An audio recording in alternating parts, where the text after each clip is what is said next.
Estamos en este tema titulado Yo amo mi iglesia, y la iglesia debe ser una iglesia que perdona. ¿Estamos de acuerdo?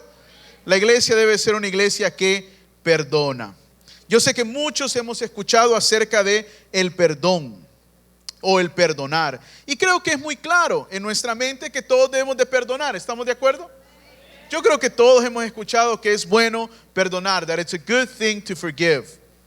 Pero hoy no solamente quiero hablarle acerca de por qué lo bueno que es perdonar, sino el poder para poder perdonar. ¿De dónde es que Jesús nos dice que uno puede perdonar, que uno puede amar a sus enemigos, que uno puede bendecir a los que te maldicen? ¿De dónde proviene esto? Porque déjame decirte algo, no proviene de ti, hermano. Usted y yo no tenemos la capacidad de amar a nuestros enemigos, ni tenemos la capacidad, si me explico, de perdonar las ofensas. Alguien dígame, no tenemos esa capacidad, no tenemos eso dado por Dios. Entonces el día de hoy quiero hablar un poquito acerca de eso. El sermón de la montaña es el sermón probablemente más importante que Jesús predicó. Y en ello, en Mateo capítulo 6, versículo 12, Jesús dice esto. Mateo capítulo 6, versículo 12. Y perdonaos, dice ¿qué? Nuestras deudas, y perdónanos, nuestras deudas, como también nosotros ¿qué? Perdonamos a nuestros deudores. Una vez más. Y perdónanos nuestras deudas, como también nosotros perdonamos a nuestros deudores. Una vez más. Y perdónanos nuestras deudas, como también nosotros perdonamos a nuestros deudores. El perdón es la mejor medicina que hay en la vida, hermano. Rompe las cadenas más fuertes, abre las puertas más seguras, remueve los odios más feroces, levanta a los heridos, trae luz y esperanza a los que han seguido o han quedado llenos de odio en su vida. En el libro de Colosenses capítulo 3, versículo 13 dice esto: soportaos, dice ¿qué? Unos a otros y perdonaos unos a otros si alguno tuviere queja contra otro, de la manera que Cristo os perdonó, así también haced lo que vosotros. Así también haced lo que vosotros. Es muy claro lo que la Biblia nos dice acerca del perdón. Yo no sé cuántos de ustedes batallan con el perdón el día de hoy. Hay cosas en su vida que usted debe de perdonar. Hay cosas en su vida en la iglesia. ¿Cuántos de nosotros alguna vez no nos han ofendido en la iglesia? Alguna mala respuesta, alguna mala cara, alguna mala expresión, algo no nos pareció, ¿correcto? ¿Y cuántos de nosotros podemos verdaderamente decir que hemos sido, y vamos a ser muy honestos, muy inmaduros? ¿Por qué? ¿Por qué hemos sido inmaduros? Porque no perdonamos, porque no hemos perdonado, porque alguien te dijo algo, te dijo no hermano, ahí no, ahí, y usted ha quedado ofendido para toda la vida. Y cada vez que usted tiene que ver algo con esa persona o tiene algo que ver con ese ministerio, usted saca de su baúl de la ofensa, ¿correcto? Esa ofensa, y puede haber sido hace 5 años atrás, 10 años atrás, y la usa como un pretexto para no hacer lo que Dios quiere que usted haga. Amén. Y eso se vuelve algo muy dañino en nuestra vida, especialmente dentro de la iglesia, ¿correcto? Si algo daña la vida y la comunión de la iglesia, son las ofensas no perdonadas. ¿Sí o no? Las ofensas no perdonadas. Por eso, como cristianos, nosotros debemos ¿qué? Perdonarnos. Quiero que escriba esto en primer lugar. Quiero recordarle esto. Y lo mencioné la semana pasada. La Biblia dice muy claramente que todos somos ¿qué? Todos somos pecadores. Isaías 53 dice: mas él herido fue por nuestras rebeliones, molido por nuestros pecados, el castigo de nuestra paz fue sobre él, y por su llaga ¿qué? Fuimos nosotros curados. ¿Por qué fue herido Jesús? Por nuestros pecados y por nuestras ¿qué? Rebeliones, pecados y rebeliones. La Biblia dice: todos hemos pecado, todos nos hemos rebelado. ¿Cuántos de ustedes tienen hijos? Entonces usted sabe lo que es una rebelión, ¿sí o no? Cuando el hijo se rebela, no quiero. Y no estoy hablando de los niños grandes, de los hijos grandes, de los chiquitos. Los chiquititos, yo los veo, son tremendos. Hijo, ven, no quiero. I don't want to. Leave the phone and eat. Why? Why? ¿Sí o no? ¿Verdad? ¿Ah? Vamos a la iglesia. I don't want to. Y se rebelan estos muchachitos. No, imagínense de ya de grandote.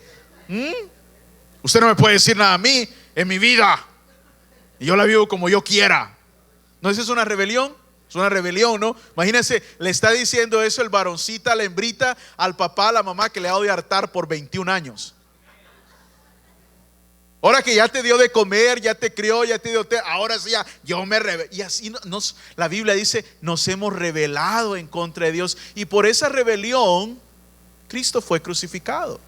Cristo pagó nuestros pecados, Cristo pagó nuestras rebeliones. Mira lo que dice el versículo 6. Todos nosotros nos descarriamos como ovejas. ¿Cuántos? Todos nos hemos descarriado. ¿Qué es descarriar? Es perderse. Es perderse. ¿Alguna vez se ha sentido perdido en la vida? Yeah, I felt that way. O sea, no estás perdido de que no hayas literalmente, pero estás perdido en tus pensamientos, estás perdido en lo que quieres hacer. Llega un punto muchas veces que ni siquiera puedes ver el futuro, ¿sí o no? Yo no sé qué voy a hacer. You know, you're stuck. Estamos ¿qué? Descarriados, estamos perdidos. Mas Él, ¿qué dice? Mas Él cargó el pecado de todos, ¿qué? Nosotros. Dice, cada cual se apartó por su camino. Yo quiero que tengamos esto bien en claro, hermanos. Todos nos hemos descarriado, todos hemos pecado y todos tenemos rebeldía. ¿Cuántos están de acuerdo con eso? Todos hemos pecado, todos nos hemos descarriado y todos tenemos rebeldía. Ahora, la segunda cosa que quiero que escribas es: no hay pecado que la sangre de Jesús no limpie. No hay pecado que la sangre de Jesús no limpie. Ahora fíjate lo que te voy a decir. Mira lo que dice Isaías 1:18. ¿Ya lo tienes? Isaías 1:18 dice: venid ¿qué? Luego, dice Jehová, y estemos ¿qué? A cuenta. Si vuestros pecados fueren como la grana. ¿Alguien alguna vez ha visto la grana? ¿Qué es la grana? La granada. La granada, ¿sí no? Yo creo que eso se refiere. ¿O alguien cree que se refiere a otra cosa? Un listón rojo, ok, muy bien. La cosa es que es roja, ¿no? ¿Sí o no? It's red, bright red, yes. Como la grana, como la nieve. ¿Alguna vez ha visto la nieve? ¿De qué color es la nieve? Blanca. Hay un total cambio. Como la nieve serán emblanquecidos. Si fueren rojos como el carmesí, vendrán a ser como la ¿qué? Como la blanca lana. Lo más poderoso en la vida, hermanos, lo más poderoso en esta vida es la sangre del Señor Jesús, que nos limpia. En la primera semana de los 22 días de ayuno, bueno, la segunda semana de noviembre, cuando las hermanas ya regresen del retiro de mujeres, el primer sermón que voy a hablar durante ese tiempo es el ministerio de la sangre de Jesucristo. El ministerio de la sangre de Jesucristo en nuestra vida, porque es sumamente importante entender lo que la sangre de Jesús hace en nuestra vida. Y no hay pecado que la sangre de Jesús no limpie. No hay pecado que la sangre de Jesús no limpie. Amén. La tercera cosa que quiero, va rápido, pastor, sí, voy rápido. La tercera cosa que quiero que usted vea el día de hoy es esto. Al ser cubiertos con la sangre de Jesús, obtenemos el perdón de nuestros pecados. Ahí está la palabra. ¿Cuál es la palabra? Obtenemos el perdón de nuestros pecados. Obtenemos el perdón. Al ser lavados, cubiertos con la sangre de Jesús, obtenemos el perdón de nuestros pecados. Muchas veces no entendemos, hermanos, lo que la Biblia dice acerca de la sangre. Si usted, y eso lo voy a hablar en profundidad, ese sermón que le voy a predicar, lo vamos a ver comparado a la vida del Señor Jesús. Desde el principio, para cubrir pecados se ha tenido que derramar sangre. Por ejemplo, cuando Adán y Eva pecaron, y yo lo mencioné la semana pasada, llega el Señor y ellos ya se habían hecho ¿qué? Delantales, pero de hojas. Viene Dios, que es mejor sastre, y les hace ¿qué? Ropa, vestimenta, dice claramente de cuero, de animal, pieles de animal. El primer sacrificio que se tuvo que hacer por el pecado lo hizo Dios. Lo hizo Dios. Él fue el primero que sacrificó un animal para cubrir la desnudez de Adán y de Eva. ¿Me explico, hermanos? Luego la Biblia nos dice que cuando llegó el momento para presentar ofrenda, Caín y Abel, que eran los hijos de Adán y Eva, Caín lleva fruto de la tierra, ¿no? Él llevó quizá una sandía, uvas, etcétera, llevó fruto. Y Abel llevó lo mejor de los animales. Ahora, ¿nunca se ha preguntado por qué Dios dice que vio de menos la ofrenda de Caín y vio con agrado la ofrenda de Abel? La razón principal es porque Abel había entendido que la ofrenda perfecta es una ofrenda de sangre. Es una ofrenda de sangre. ¿Sí me explico? Por eso Dios ve de menos la ofrenda de Caín y ve bien la ofrenda de Abel. Derramamiento ¿qué? De sangre. Cuando Abraham crece y llega a un momento en su vida de tremenda fe, vemos que Dios le pide el mayor de los sacrificios que le puede pedir a cualquier ser humano. ¿Sí o no? Dame a tu hijo como holocausto. O sea, en otras palabras, sacrifícalo en el altar. ¿Se acuerda? Y Abraham no titubea, no duda, va al monte, se lleva a Isaac con él, fíjese.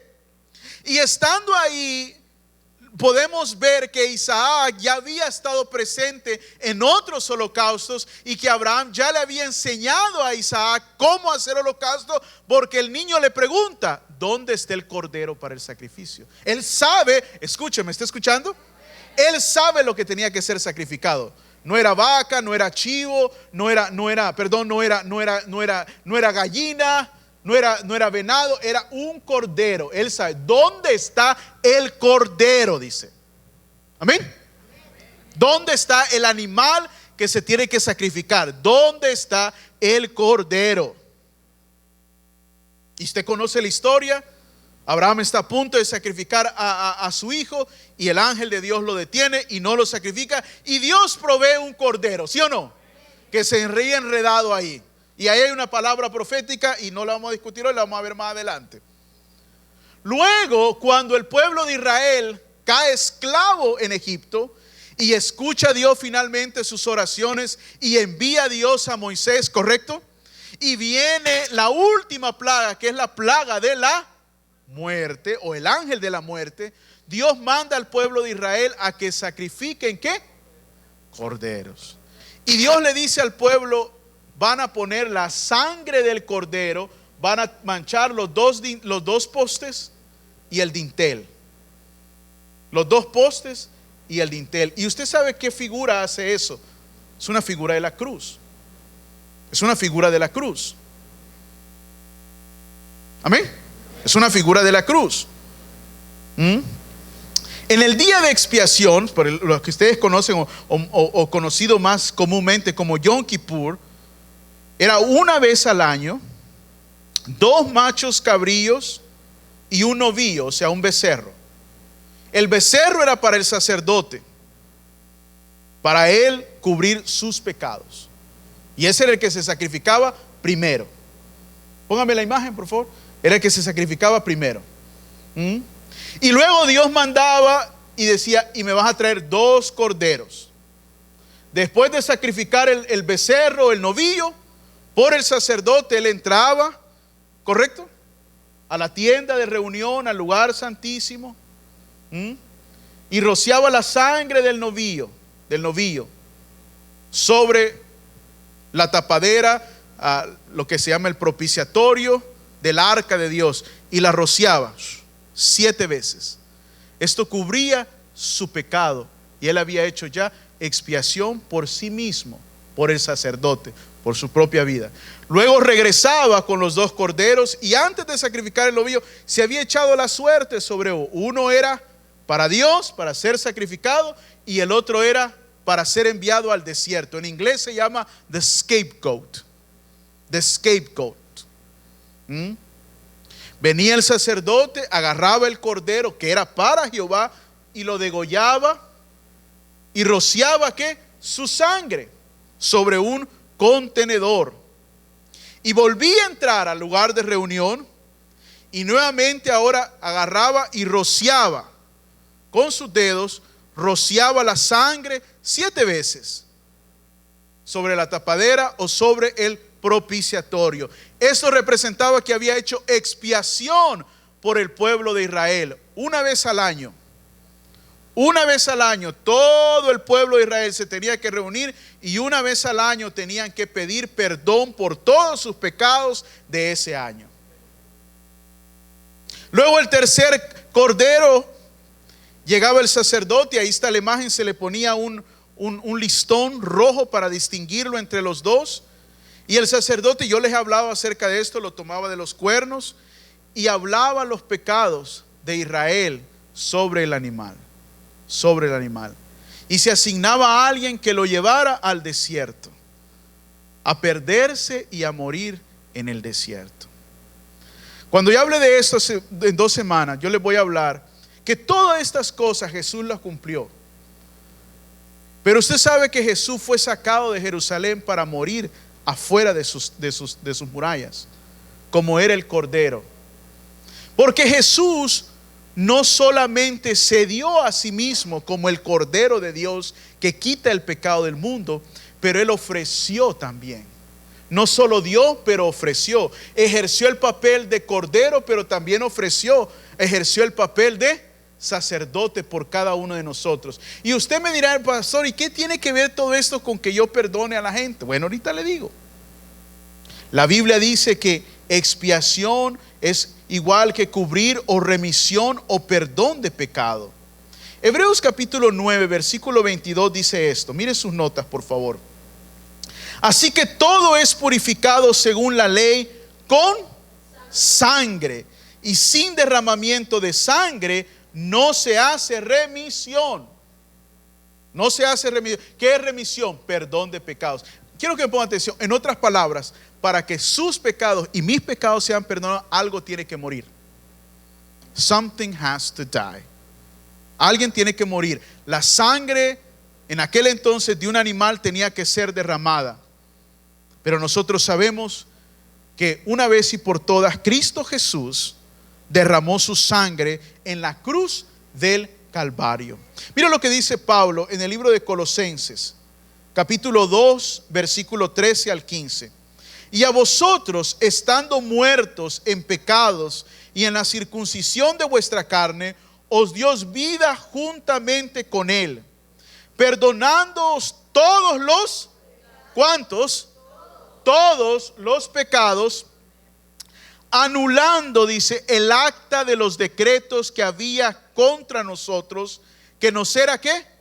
Contraria, quitándola de en medio y clavándola en la cruz, y despojando a los principados y a las potestades, los exhibió públicamente, triunfando sobre ellos en la cruz.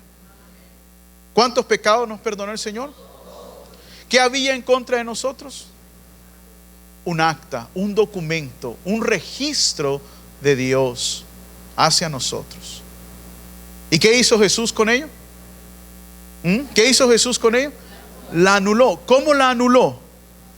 Con su sangre. ¿La anuló Él con su palabra? ¿La anuló Él con una oración? La anuló con su sangre. Yo le dije a la hermana que me hiciera una lista aquí, a ver si no me complica mucho la vida. Pero este soy yo, ¿sí todos ven? Yo, diga yo. Una vez más fuerte, yo. Una vez más fuerte. Ah, hombre, créalo. Diga. Yo. ¿Cuántos hemos pecado? Todos hemos pecado. Todos hemos pecado. Y esa es una acta contra usted. Y aquí fuimos bien conservadores, ¿sí o no?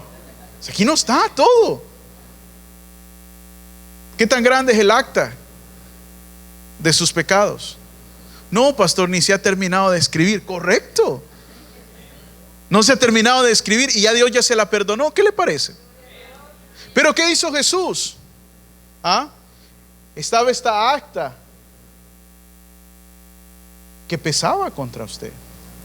Entonces, ¿qué hace Jesús con su sangre? La cubre. ¿Sí me explico? ¿Ve? La cubre. ¿Ve? Al punto, hermanos, al punto que ya usted no puede distinguir lo que está escrito ahí. ¿Sí me explico? Todo está cubierto.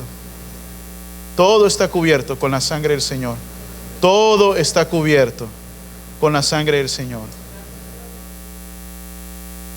La Biblia dice, sin derramamiento de sangre no hay perdón de pecados. Hebreos dice que Jesús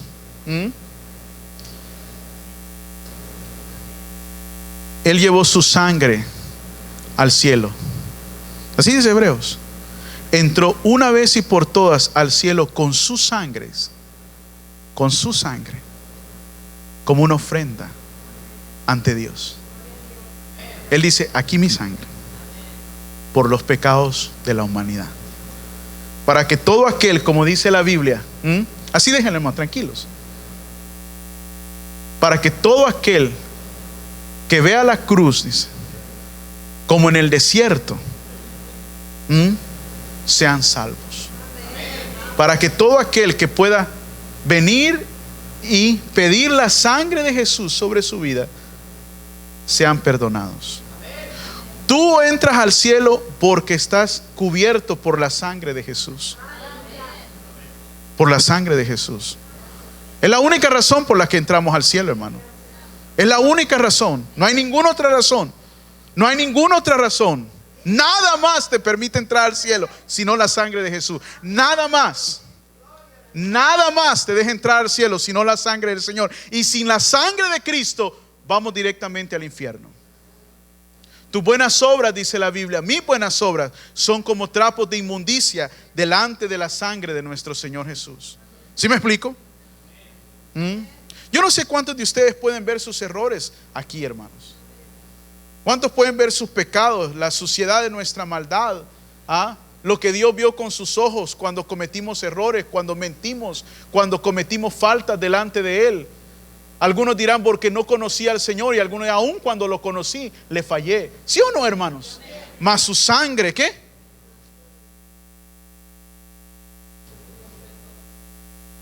Lo cubrió.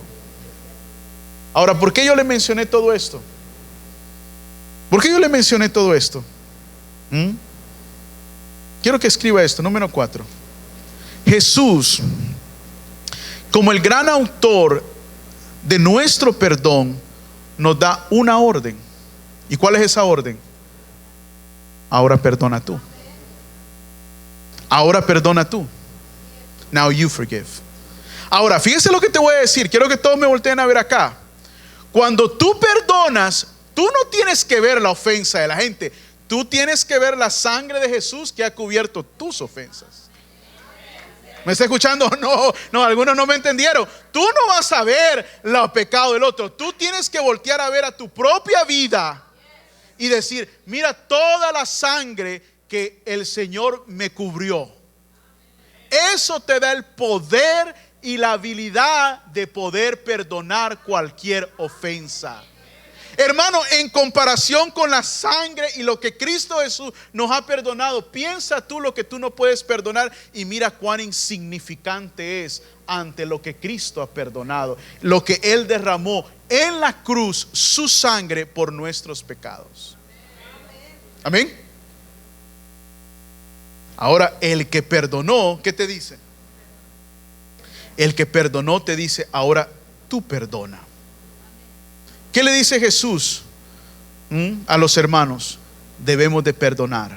Debemos de ser personas de perdón. Debemos de ser personas que aceptamos a las personas tal y como vienen. ¿Qué decía la ley acerca de la mujer adúltera? Muera irreversiblemente. ¿Correcto?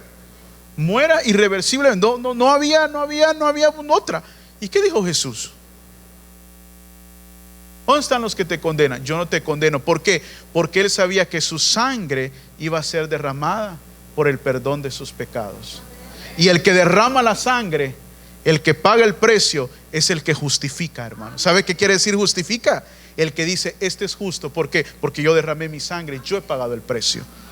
¿Me está escuchando? Y el que justifica también santifica. ¿Sabe qué quiere decir eso? Que ahora eres santo, sin mancha delante de Dios. Y el que santifica te hace heredero del reino de los cielos, hermano. ¿Me está escuchando? Por eso la sangre es tan importante.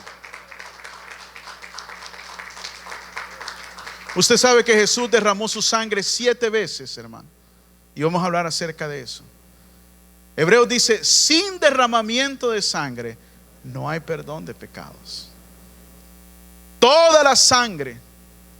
¿Por qué? Por nuestros pecados y por nuestras rebeliones, dice Isaías. Por nuestros pecados y por nuestras rebeliones. Aquí también están tus enfermedades, hermano. Porque por su llaga fuimos sanados, dice. Amén. Porque Él cargó nuestras enfermedades. ¿Sabe que toda enfermedad, hermano, no importa la que sea, es producto del pecado? Porque Dios hizo un cuerpo perfecto, hermano. Es un cuerpo perfecto. Entonces aún tu enfermedad, hermano, está cubierta por la sangre del Señor. Y tú puedes venir delante de Él y decir, yo creo, Señor, que tu sangre me limpia de toda enfermedad. Ahora quiero que escribas lo último el día de hoy. Jesús nos dijo que hay una conexión directa entre ser perdonados y perdonar. Entre ser perdonados y perdonar.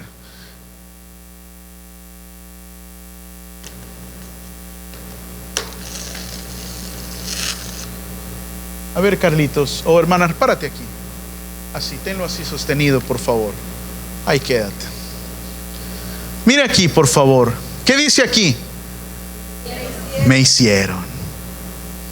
Esto es lo que usted tiene que perdonar. Pero también el que te hizo. Amén. La sangre de Jesús ha cubierto también. Amén. La sangre de Jesús ha cubierto todos sus pecados, todas sus faltas. Amén. Porque estamos hablando de la iglesia. Amén. Estamos hablando de los hermanos. Estamos hablando del cuerpo de Cristo, con el que tú sirves, al que le dices, Dios te bendiga, hermanito, al que compartes la cena del Señor con él. Diga aleluya.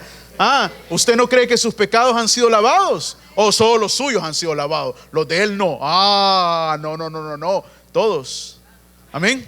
Todos los pecados han sido lavados. Yo quiero que tú pienses en esto. Si Cristo perdonó todos sus pecados y perdonó todos tus pecados, ¿por qué es que nosotros somos incapaces de perdonar? Tienes que mirar hacia allá y tienes que mirar hacia aquí y entender que el perdón, hermano, es un mandato de Dios que te libera, que te hace como Cristo. ¿Me estás escuchando? Que te hace como Cristo Jesús, que nos enseñó a perdonar. La mejor medicina para tu vida, el alivio de tus huesos, la sanidad de tu alma es el perdón. Y cuánto más importante, hermano, el perdón entre los hermanos. Pero ¿qué pasa? ¿Por qué no perdonamos? ¿Por qué no perdonamos? Porque se nos ha olvidado Se nos olvidó Se nos ha olvidado lo que Dios ha perdonado en nuestra vida. Y por alguna razón pensamos, ¿sí me explico? Que ya no tenemos que seguir perdonando, que ya no tenemos la responsabilidad de ser obedientes para con el Señor. Y esto no es así. La Biblia dice muy claramente que hay una gran conexión entre perdonar y ser perdonado. Dios no te perdona porque tú perdonas. Deja que claro eso.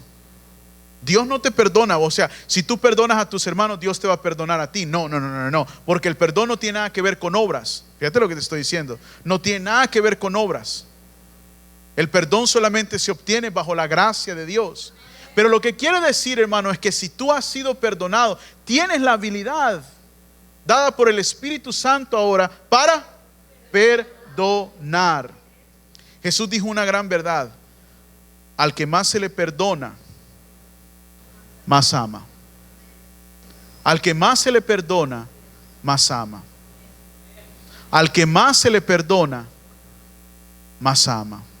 Muchas veces esto no tiene que ver, hermanos, con el hecho de que Dios no me ha perdonado mucho. Tiene que ver con el hecho de que se te ha olvidado que Dios te ha perdonado. Porque la Biblia dice en Isaías: todos hemos pecado, todos nos hemos alejado del Señor. ¿Cuántos vamos a aprender a perdonar? ¿Cuántos vamos a aprender a pedir perdón? A aceptar el perdón de Dios en nuestras vidas. Póngase de pie el día de hoy. Quiero orar con ustedes. Quizá el día de